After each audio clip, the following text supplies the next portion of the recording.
Hi viewers, എല്ലാവർക്കും നമസ്കാരം. പുതിയൊരു വീഡിയോയിലേക്ക് എല്ലാവർക്കും സ്വാഗതം. അപ്പോൾ ഇന്നത്തെ റെസിപ്പി എന്ന് പറയുന്നത് ഒരു സിമ്പിളായിട്ടുള്ള ഒരു ചായയാണ് കേട്ടോ. അപ്പോൾ നിങ്ങൾ പലരും ഇത് ട്രൈ ചെയ്തിട്ടുണ്ടാവാം. ഇനി ട്രൈ ചെയ്യാത്തവരാണെങ്കിൽ ഒന്ന് ട്രൈ ചെയ്ത് നോക്കുക, ഫീഡ്ബാക്ക്സ് അറിയിക്കുക കേട്ടോ. എൻ്റെ ചാനൽ ആദ്യമായിട്ട് കാണുന്നവരാണെങ്കിൽ ഒന്ന് സബ്സ്ക്രൈബ് ചെയ്ത് സപ്പോർട്ട് ചെയ്യുക. അപ്പോൾ നമുക്ക് ഈ ചായ എങ്ങനെ ഉണ്ടാക്കാമെന്ന് നോക്കാം കേട്ടോ. ആദ്യം തന്നെ ഞാനിവിടെ ഒരു ഗ്ലാസ് വെള്ളം എടുത്തിട്ടുണ്ട്. അത് നമ്മൾ ചായ ഉണ്ടാക്കുന്ന പാനിലേക്ക് ഒഴിച്ചു കൊടുത്തിട്ടുണ്ട്. ഇനി ഇതിലേക്ക് നമ്മൾ ചേർക്കാൻ പോകുന്നത് ഏലക്ക, അതുപോലെ തന്നെ കുരുമുളക്, ഗ്രാമ്പു, പിന്നെ ഇഞ്ചി, തുളസി ആണ് നമ്മൾ ചേർത്ത് കൊടുക്കുന്നത് കേട്ടോ. അപ്പോൾ ഒരു 4 ഏലക്കയും 10 കുരുമുളകും 4 ഗ്രാമ്പും 1 ടേബിൾ സ്പൂണോളം ഇഞ്ചി ചതച്ചതും പിന്നെ ഒരു 8 തുളസിയുടെ ഇലയാണ് കേട്ടോ. തുളസിയുടെ ഇലയാണ് ഞാൻ ചേർത്തിട്ടുള്ളത്. ഇത് ഇത്രയും ചേർത്ത് കൊടുത്തിട്ട് നമുക്ക് നന്നായിട്ടൊന്ന് മിക്സ് ചെയ്യാം.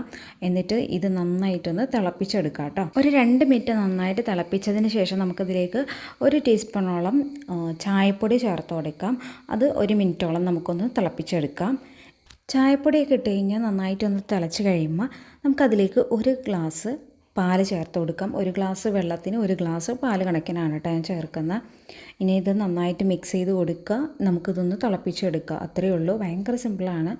നമ്മൾ സാധാ ചായ ഉണ്ടാക്കുമ്പോഴൊക്കെ തന്നെ സ്പെഷ്യലായിട്ട് കുറച്ച് ഇൻഗ്രീഡിയൻസ് ചേർത്തിട്ടുണ്ടെന്നുള്ളൂ. നമുക്ക് ചെറിയ തലവേദനയ്ക്കുള്ള ടൈമിൽ ഈ ഒരു ചായയൊക്കെ ഉണ്ടാക്കി നോക്കാം കേട്ടോ. നമുക്ക് കുറച്ച് റിഫ്രഷ് ആയിട്ടൊക്കെ തോന്നും.